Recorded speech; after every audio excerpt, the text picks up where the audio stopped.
Welcome to Kopi Time, a podcast series on markets and economies from DBS Group Research. I'm Taimur Beg, Chief Economist, welcoming you to our 124th episode. We're recording this from Jakarta. That's a first for Kopi Time. I'm really pleased to have with me Kevin O'Rourke, Principal PT Reformasi Information Services. For over 2 decades, Reformasi has provided independent political risk consulting-related work. The Reformasi weekly newsletter is a must-read for those tracking Indonesia, and I understand that there is also a Reformasi Dispatch, a weekly podcast that Kevin and his team put together. Check this out if you are interested in all things Indonesia. Kevin O'Rourke, welcome to Kopi Time. Thank you, Taimur. Great to be here. Appreciate it. Great to see you. It's been a while, and I'm glad that we actually have some Kopi with us to go with our podcast. Yeah, finally, after all these episodes, you finally get some good Indonesian coffee. Huh? That's right, and really, really good stuff.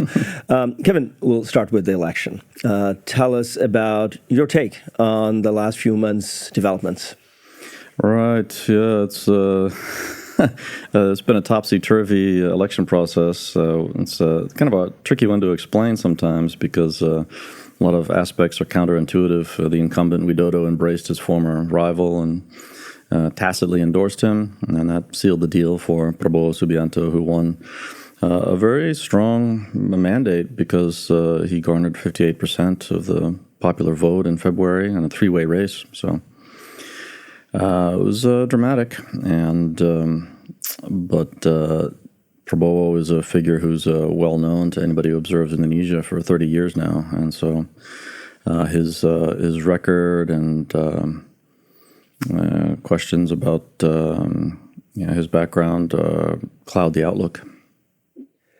Let's talk a little bit about how the election was run. There's been a lot of talk about the ongoing Lok Sabha elections in India, the results of that are coming out, and it's always, sort of touted as the largest election in the world, how complicated it is to run across such a big country. Indonesia should not be a cakewalk either. Yeah, this election, or in Indonesia's elections, are also complex and gigantic. There's a almost total lack of regulation of campaign financing, and that's the major weakness. Other than that, I think the election process in Indonesia must be one of the best in the world. It's far better than the U.S. Should be, I think, on a par with a lot of the best European democracies. It's the structures and the accountability and the transparency and the independence, the credibility of the electoral authorities are all good. This one was not as good as past elections, actually, but it was still fine. Talk a little bit about campaign finance. So where does money get spent in the lead up to an election? Oh, everywhere, yeah. Parties, candidates, buying support and endorsements, but also simply just handing out envelopes of cash to voters on the morning of Election Day, too. And I really don't think that much of it matters at all. Right, because the person who won was decidedly far more popular than the other candidates? Yes, but more fundamentally, just because the Indonesian electorate has historically been the real strength of democratization. Literacy and elementary school education is universal here, and culturally, sociologically, the bulk of voters are very much plugged into what's happening in their community. So participation rates in the election are astronomical, in the neighborhood of 80%. So the voters are independent-minded, and the common saying is if somebody offers money for your vote, you should take the money and then vote for the other one. I have heard that. Yeah. But in terms of being plugged in, I mean, this is a very social media savvy nation. How much action do you see on the social media space around the elections? It's growing. Yeah, it's still a television market, but the social media is growing rapidly, so it's changing, and that does have effects for sure. Yeah, and that was beneficial to the Prabowo Gibran ticket in this election. Right. What does this election with a one-off win for Prabowo say about Indonesia? It says that it's a young electorate who can't remember Suharto. That's right. Because Prabowo is the former son-in-law of Suharto. He's still close to his ex-wife, Titik, the second daughter of Suharto. And Prabowo's son is becoming a bit more prominent now. It's the grandson of Suharto. And more generally and more importantly, Prabowo conveys a lot of the tendencies or impulses or predilections of not just Suharto, actually, but also the president who had become an authoritarian ruler prior to Suharto, Sukarno. So, I feel that the electorate maybe has been taking democratic principles for granted, and I think that's the major significant aspect of this election. You sound a little worried. Yeah, more so than in the past, for sure, definitely, yeah, because there's just been a diminishing of respect for democratic institutions in recent years. The incumbent Joko Widodo tried repeatedly to postpone elections or extend his term or remove term limits. Those all would have required a constitutional amendment, and that proved impossible because Megawati's PDIP was against it. And also Prabowo's Gerindra, the third largest party, was against it. But Widodo was almost able to do those things. And what he was able to do was manipulate a decision from the Constitutional Court in October. Specifically, the president's brother-in-law manipulated the rulings from 2 of the 9 justices in order to falsely claim that the court approved the eligibility of Gibran Rakebuming for vice president. And that was the key juncture because attaching Gibran, Widodo's son, to Prabowo's ticket implicitly endorsed Prabowo on the part of Widodo, who's phenomenally popular among voters. And so from that point on, the Prabowo-Gibran ticket just took off. Prabowo had faced a ceiling up until that point, but then was able to cruise to a 58% majority. And now, looking ahead, Prabowo may have an easier time actually using a lot of the tactics and strategies of Widodo in terms of arranging political events and dynamics for his own benefit. And so it raises questions about the longer-term outlook for democracy. Right. So let's talk about the outlook, the near-term outlook in terms of the cabinet makeup of Prabowo administration. How much of an imprint Jokowi's staff would have in the new administration? Well, there will be some. Widodo's popularity has been so important to Prabowo that Prabowo is going to need to take account of Widodo for a while anyway. Widodo will be out of power. He lacks a party. Gibran is only the vice president, and that's very much like an American vice presidency with no power at all. So Widodo's only real source of tangible political power is going to be via the press and the media in terms of affecting public perceptions of Prabowo through Widodo's statements and the ability to garner headlines and make an impact on social media, which is significant. So Prabowo is going to need to be able to try to keep Widodo on board. So there will be some cabinet posts that belong to Widodo loyalists. But on the other hand, Prabowo seems to be somebody who very much values personal loyalty to him himself. And so there's going to be a tension there, I think. And in terms of cabinet makeup, I'm not necessarily asking you to make specific, who's going to be the finance minister or who's going to be the SOE minister, but what kind of people do you think Prabowo would appoint? Well, they come from a few different groups. He has a fairly sizable family that is pretty heavily involved in politics. Politics here, of course, includes business. It's all one, yeah. And then he has still some colleagues and associates and subordinates from the army, but those have dwindled in number a bit. So for the past 15, almost 20 years now, he's really relied heavily on people in his party. So Dasko Ahmad is the operational chair of Prabowo's party, Gerindra, so that's going to be probably Prabowo's right-hand man. And Ahmad Muzani and Sugiono. There's a few different people in Gerindra who are going to be prominent in the cabinet. And plenty of representatives of the security forces and Prabowo's own family, and then representatives of the parties that have allied with Prabowo, and those are pretty numerous. So Prabowo intends to enlarge the cabinet. I think that's designed to broaden the number of representatives, and Prabowo always had this penchant of trying to incorporate as many people as possible. The ranks of his party leadership are huge, for example. In terms of demographics, Indonesia skews to the young. The young people's vote matter a lot. And we have seen a few young leaders come up, and some of them even ran for election. Would you expect a strategy on Prabowo's part to sort of co-opt the youth of the nation? I suppose so. Yeah, that's been sort of a standing strategy for a few administrations. That's a role that Prabowo's running mate Gibran may be able to help with to some extent, to the extent that their alliance remains strong. But it's easier said than done. Strategies to appeal to the youth usually backfire. Things that are not intended to appeal to the youth do. It's well put. I normally talk about domestic policy before foreign policy, but I'm going to start with foreign policy. It was telling that the first overseas trip Prabowo made after getting elected was to China.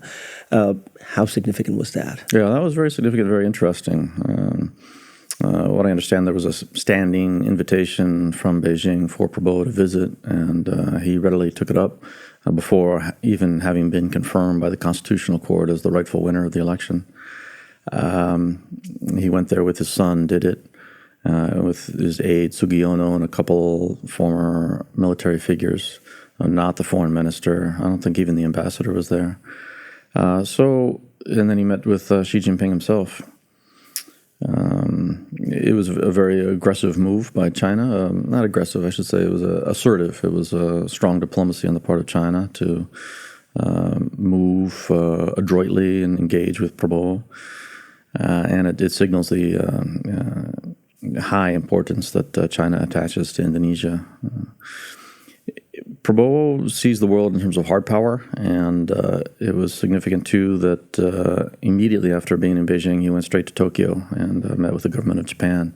And again, what I understand is that was the government of Japan that extended that offer to him, but it was good that he accepted it, and that definitely showed a measure of balance. He also visited Malaysia on the way back to Jakarta. So I think Prabowo is going to want to convey an impression of balance in Indonesia's foreign relations, but in practice, I think China is going to have a big advantage. Is that fundamentally different from the Jokowi days, or is more of the same? Yeah, it's going to be not fundamentally different, no, but gradations of change, yes. One of the, economically is where China has the advantage, and specifically, I think under the Prabowo administration, there's ample concern about standards of governance because those have already weakened. They are weakening right now. And the Prabowo campaign produced no compelling strategy for combating corruption. On the contrary, the only other cabinet post that Prabowo's Gerindra has controlled besides his own role as defense minister has been the fisheries ministry, which had a horrific export quota scandal in 2020. So if governance deteriorates, then that tends to be advantageous for China because countries that are sources of investment for Indonesia, other countries that are sources of investment tend to have strong anti-corruption statutes. And the U.S. has the FCPA, the Foreign Corrupt Practices Act. The U.K. and the EU have these things too. So it ends up being an unlevel playing field. So let's stay with foreign policy a little longer. On issues related to where Indonesia stands in ASEAN, where Indonesia stands vis-a-vis the U.S., how do you see Prabowo sort of navigating those areas? Yeah, a lot of it is not going to be up to him. The U.S. in particular is going to potentially have its own crisis, and that may be a massive distraction for the U.S. depending on the outcome of its election. ASEAN is something that Prabowo is seemingly not as enthusiastic about as some of his predecessors or some of the foreign ministry officials who've been in office the past couple decades. What Prabowo heeds is the actual military assets that countries deploy. This is what he talks about what he talked about on a near daily basis throughout the campaign. So therefore, it's the U.S. and its allies that matter. It's China that matters. But countries in ASEAN less so, and especially the EU is really the object of derision. That's right. And it'll be interesting as sort of things like border adjustment tax come into force, what that means for Indonesia's exports and Prabowo's actions around that. Yeah, that's huge. Yeah, the EU right now is trying to do things to address climate change for the planet, and Indonesia could be a beneficiary of a lot of these measures because Widodo has succeeded in virtually stopping deforestation, or that had been the case as of about a year ago anyway. So measures that reward countries that sell products that avoid deforestation are measures that benefit Indonesia. But Prabowo has taken it the exact opposite way and regarded it as an affront, basically just using developments internationally and especially regulations from the EU as a means to foment domestic nationalist sentiment for his own advantage. That's right. So in terms of ASEAN cooperation, if it is indeed the case that Prabowo is not particularly enthusiastic about, say, an initiative like RCEP, which tries to create somewhat of a common market, I would have thought that in order to take advantage of some of the investments from China, that Indonesia in general and Prabowo in particular would be interested in sort of making some of those rules binding so that even the supply chain in the region can be advantageous to Chinese capital or Chinese investors. But it seems to me, from what you're saying, that there isn't that much of a strategic thinking around that. No, I haven't witnessed that. There's no sign of it, no. On the contrary, what Prabowo and his team emphasize is autarky, or self-sufficiency for not just food, but also energy. Okay, that's a perfect segue to domestic policy. So let's talk about food security and energy security. It's striking that despite being the third largest producer of rice, Indonesia still has to import rice. It's relatively secure, but it seems like, with what's happening with climate change and no major particular improvement in productivity in the agriculture sector, that's an area of worry. So let's speak in general about food security, but perhaps also about sort of rice-related issues.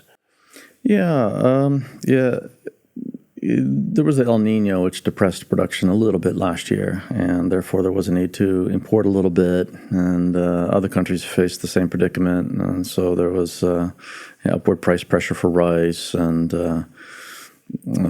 consumers here felt the impact of higher rice prices. But apart from that, Indonesia has actually been self-sufficient in rice for quite a while. It's had a very high domestic rice price. Typically, it's been much higher than the international rice price. So this pursuit of food autarky is a little bit counterintuitive in that sense. It just basically reflects a real lack of confidence in the potential and the reliability of international trade, which I think is exaggerated. Right, especially on food. I think there are other areas where there is some legitimate concern about how the world is turning inward, but I don't think food is one. In fact, what we saw with the Ukraine-Russia conflict is the world did come together very well in balancing global supply from producers that were outside the Ukraine-Russia orbit, and also if the production from Ukraine-Russia undertook all sorts of agreements to make sure that there was ample supply in the world. But Kevin, in terms of energy, both energy exports, energy production, and the future of fossil fuels, what is the thinking likely in this administration? Right, yeah. There's been a real failure of the Widodo administration to bring about a transition to renewable energy, and now this is impacting Indonesia's competitiveness because a lot of the good quality investment is avoiding Indonesia because there's a lack of renewable energy that big major blue chip international companies need in order to contain their own emissions profile. So this affects the resource sector, but also manufactured exports. And there's huge opportunities in Indonesia to realize this kind of a transition. And geothermal is, in particular, the asset that Indonesia can exploit much more so than almost any other country in the world. A nation full of volcanoes. Yeah, exactly. Yeah, it's literally sitting there. But the Prabowo campaign is focused instead on growing sugarcane ethanol, which Prabowo intends to provide for 100% of national fuel consumption. Brazil has been working on sugarcane ethanol for 50 years, and it's succeeded tremendously. And Brazil uses it for 28% of their fuel consumption. So Prabowo's promises are not credible. And Indonesia doesn't necessarily have the advantages of Brazil in producing sugarcane. There's a project unveiled by Widodo that plans for plantations in South Papua, which is a tricky place for that. It would probably entail considerable biodiversity loss and deforestation. So, it's the wrong answer to the problem. Indonesia still also remains very much addicted to coal, and that's mainly because of the lobbying power of the interests that operate the coal-fired power plants that dominate electricity production. And so the air in Jakarta is almost unbreathable. It's very unhealthy, especially for kids. Let's talk about that a little more. I saw in China over the last decade and a half, this sort of bottom-up as well as top-down sort of drive toward green transition. And the bottom-up was precisely because of what you're saying, that the air in Shanghai and Beijing was unbreathable, and people sort of revolted against that. And the moment there was even the slightest move toward EVs, everybody embraced it. They didn't have to force people to embrace EVs. And of course, the charging infrastructure and so on in China are unparalleled to any other nation in the world. That also helped. And today, when I go to Shanghai, Beijing, that's the first thing I notice, that both the quality of air and the level of noise, because electric cars are quiet. Indonesia seems to be, to your point earlier, that there is a degree of literacy, awareness about what's happening. How come we're not seeing major bottom-up push for cleaner air and green transition? It's a few different reasons, but I think this is going to be a primary thing over the next the course of the next administration, because there's a middle class that does increasingly care about this, and all signs point to air levels worsening steadily.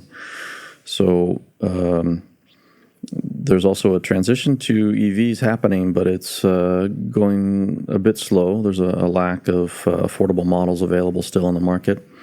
And the Widodo administration has kept the price of petrol very cheap, so it's hard for EVs to compete. And meanwhile, in the power sector, even if there is an EV transition, they're all going to be running off of coal-fired power plants that use very low-calorie coal with virtually no pollution remediation efforts whatsoever. They don't even have monitoring that's public in terms of smokestack emissions. And that really contrasts with China, where the coal-fired power plants in China have emissions controls that are about they allow for about 10% of the pollution, which is legally permissible here in Indonesia. Right. So related to that, the expectation for the last half a decade or even longer has been that Indonesia could ride the whole EV trend around the world because it sits on all these minerals and rare earth materials, that there could be tremendous potential for battery manufacturing and EV, and it will have the Teslas and the BYDs and maybe the Japanese car manufacturers lining up to invest here. How's that going? It's going... making some progress because there are assemblers for Hyundai and BYD now. And there are more EV models rolling out gradually this year, and especially I think next year probably. This is a two-wheeler market, but that's the area that there's not been progress. for most Indonesians, buying a motorbike is one of the biggest purchases they'll ever make, and so they think about it carefully, and they really don't want to buy something that they can't hop on and drive clear across Java. And so right now that's a petrol bike, and then petrol is so cheap, so the EV bikes have not taken off. The EV vehicles, four-wheelers, are just CKDs, completely knocked down, assembled here, and or imported, completely built up even. There's very little progress, I think, on battery manufacturing facilities. Nickel is the main thing for most types of batteries, but there's literally 200 other things also necessary, and most of those would need to be imported. So it's actually not really a logical venue to manufacture batteries right now, especially because the administration has been moving away from free trade and constricting imports. There's massive amounts of non-tariff measures, NTMs, that are equivalent of about 30% import tariffs, and those have become worse this year. So, Kevin, in the last decade or so, I've seen numerous presentations by government bodies about downstreaming of the investment strategy of Indonesia. Is this going to continue under Prabowo, and what's your assessment of this effort toward downstreaming? Yeah, so we'll continue, and in most cases, it's going to constitute a big missed opportunity for Indonesia to advance and grow, because typically the government has been attempting to compel investors to make an investment of one type or another without regard to the commercial viability of the investment. And what that does basically is just thwart investment. For nickel, it is possible to capture downstream added value and thereby comply with the raw nickel ore ban that is called downstreaming, and compels investors to invest in processing such as smelting and high-pressure acid leaching. But that's about the only sector where it really works. In other sectors, tin, bauxite, copper, it's a very costly and risky process or prospect, and it's just not viable.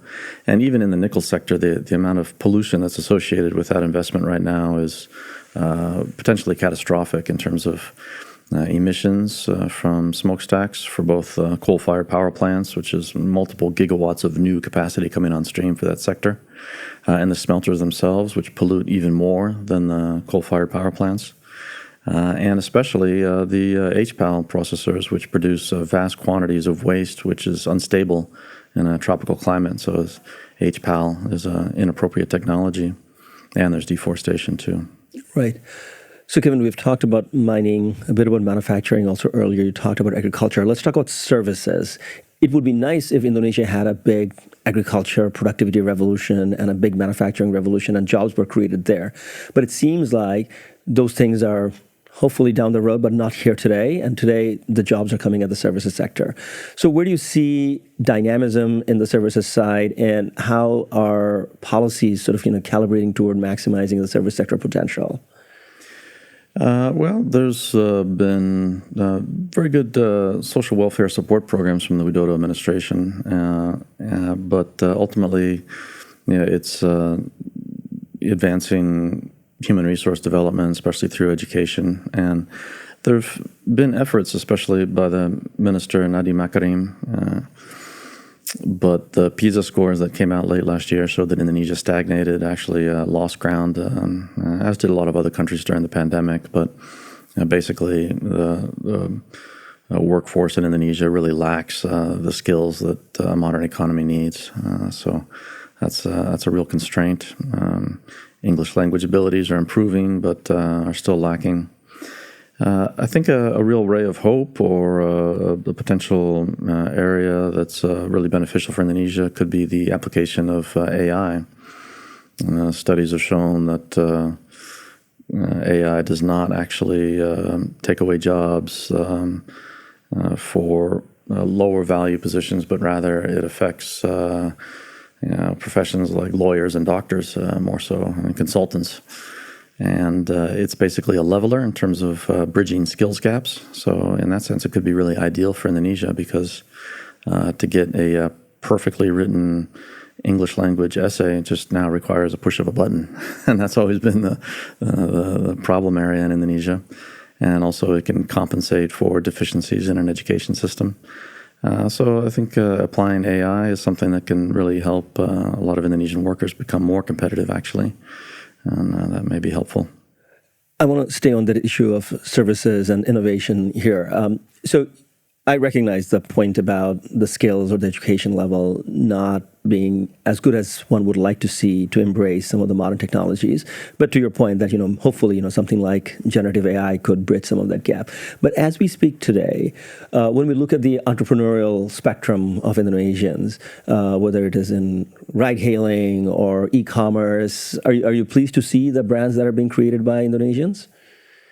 Yeah, there's creativity, I think.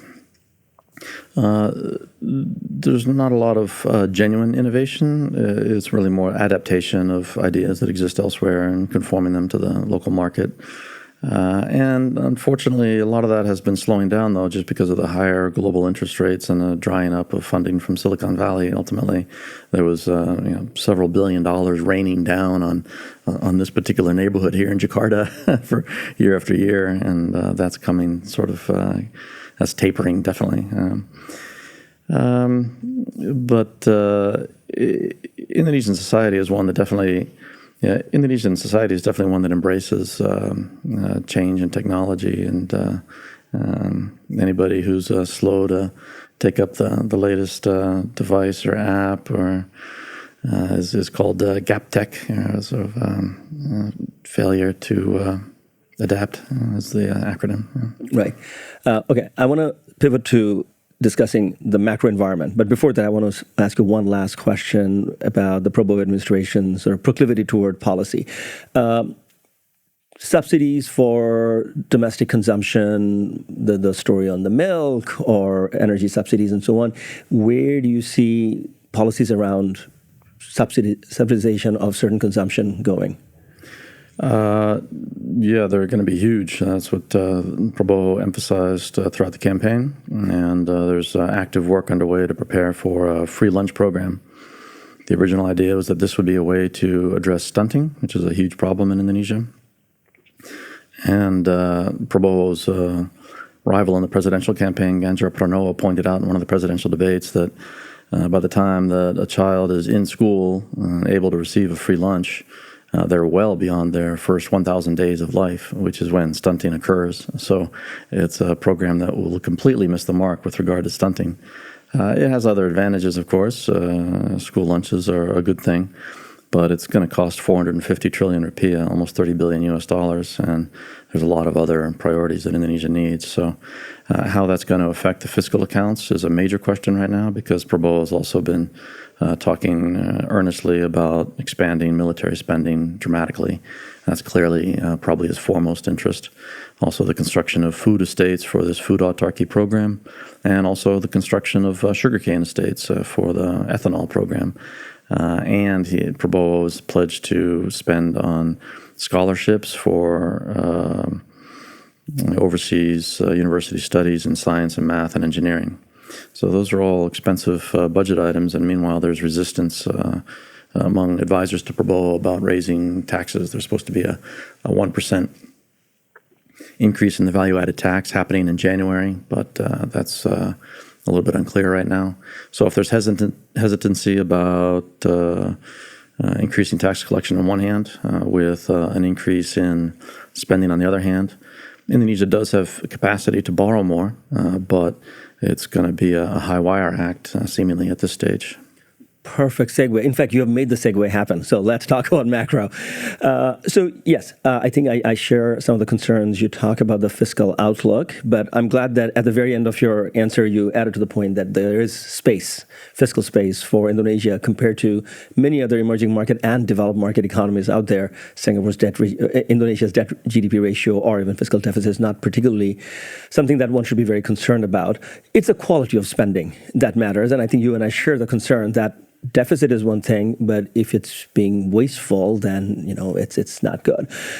So from fixed income markets perspective, interest rates in Indonesia don't look prohibitive. Maybe higher than it was the last 10 years, but we know how high interest rates have been in Indonesia in the past. So general view on the macro environment from inflation to interest rates, what's your sense? Well, there's a fair amount of momentum. Indonesia's been able to record pretty steady 5% GDP growth. The bulk of the economy is household consumption, and in the latest quarter, for the first quarter, it was 4.9%, which was just slightly soft, but still pretty good. There are some anecdotal signs that that's softening a lot now in the second quarter, and that would not be surprising because commodity prices are down, and that's a big driver. And manufactured exports had been really strong 2 years ago, and now with the trade restrictions, the manufacturers seem to be having difficulty producing, and interest rates are a little bit higher, but interest rates don't really affect consumers here that much. There's not that many people who are sensitive to interest rates. But in any event, maybe it's just the global slowdown. There seems to be a little bit of a softness on the consumer side, and that's going to translate through to GDP, I think, this year. And then the commodity prices also affect the fiscal account. Coal is the big one, and the price of coal is way down. But the price of oil has been stubbornly high. So typically they go in conjunction, but they're moving in different directions. And high oil price means continued high subsidies for the fossil fuel subsidies. So I think there's headwinds, and Prabowo is going to have a tricky time, I think, juggling the different trends that are underway right now economically. What about the fact that Bank Indonesia decided to surprise the market with a rate hike earlier this year? Is that a function of looking at inflation, or is it the currency market volatility that's worrying them? Yeah, that was to defend the rupiah because the rupiah had been suddenly weak there for a couple of weeks. And foreign reserves have not been gaining. They've been volatile. Even throughout the period when Indonesia was recording massive trade surpluses amid high commodity prices and a boom in manufactured exports in 2022, the foreign reserves really did not gain much at all. So there was a 25 basis point hike to 6.25% by Peri Warjio, the governor of BI, and that was a gesture to show that the bank was vigilant about the currency.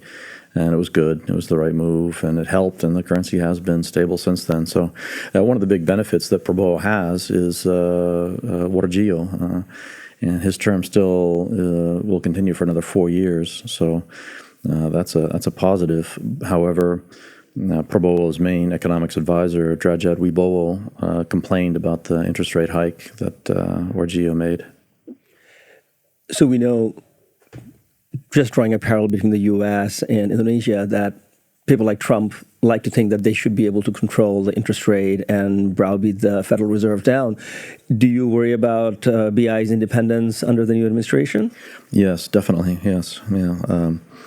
Prabowo, throughout the campaign, would almost every day say that I am not an economist, and then proceed for 20 minutes to talk about economics in a way that proved his point. And meanwhile, Wibowo, his advisor, is already sparring with the central bank about their decision-making, and that's an ominous sign. Prabowo also gets a little bit of advice from his brother-in-law, Sudrajat Jiwandono, who had been the governor of BI in 1998 when the currency lost so much ground against the rupiah in the Asian financial crisis, and it's unclear what kind of input he will provide for Prabowo. I've been seeing government presentations of a 8% medium-term growth target, and year 2045 being, sort of a landmark year when Indonesia becomes permanently in the mid-high income category. What would it take to achieve anything above the trend growth rate, which is 5%, let alone 8? Like, even say 6 or 7, what would it take? I think 8% is achievable, but over the course of 2 years. So 4% one year and 4% the next year. And you have 8% now. No, it's 8% is a really far-fetched prospect given the constriction of trade rules this year and the slowdown in foreign investment that grew just by 11% year on year in the first quarter. Domestic investment was strong, but Indonesia is not getting the high quality long term investment necessary to support 7% or possibly even 6%. So the global headwinds and so on. There's, I think, a greater chance for a slowdown in growth. Certainly by 2026, anyway. There is momentum that Indonesia can benefit from for this year and possibly into next year. But the policy framework and the surrounding conditions internationally just, I don't think, support a significant acceleration of growth. And the demographic bonus is diminishing gradually. So Indonesia's prospects for escaping a middle-income trap are looking dim. Right. Final question, Kevin. So we've sort of done a sweep of what can be expected on the policy front, on the economic side, as well as on the foreign policy side for the Prabowo administration. What would be the legacy of the Jokowi administration's 10 years running Indonesia? Yeah, it's been complex. Widodo's been able to outperform his predecessors, which is not saying much, really, especially with regard to maintaining price stability. So inflation is the major thing that Indonesians care about, understandably, and that's been remarkably low throughout the entire Widodo era, and that's probably the main reason for his immense popularity. Delivery of social services and social welfare spending has been quite effective. Widodo has benefited from high commodity prices that have helped support that, but it's something that he's cared very much about, and that's really resonated with voters, along with infrastructure development, which was a real breakthrough because the previous administration of Widodo had been chronically unable to acquire land for infrastructure. So the combination of those things, plus Widodo's own demeanor, whereby he projects a humble, common image and connects and shows empathy with the public, that's very much his legacy. That's positive. On the other side of the ledger, democratization has really suffered. There's been manipulation of legal system institutions. There's been a lack of respect for democratic norms in public discourse and debate. There's been intimidation of political parties and civil society figures. And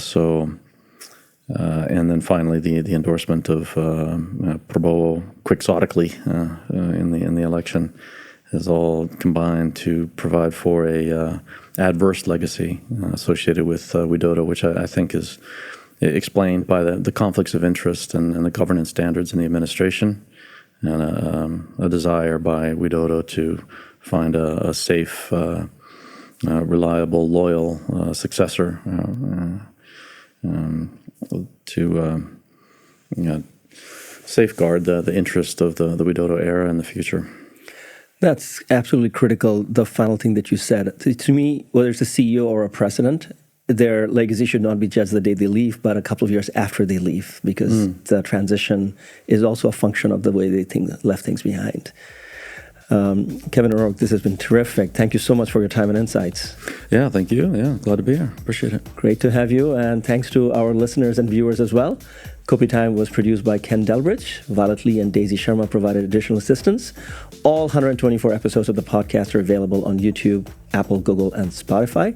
As for our research output, you can find them all by Googling DBS Research Library. Have a great day.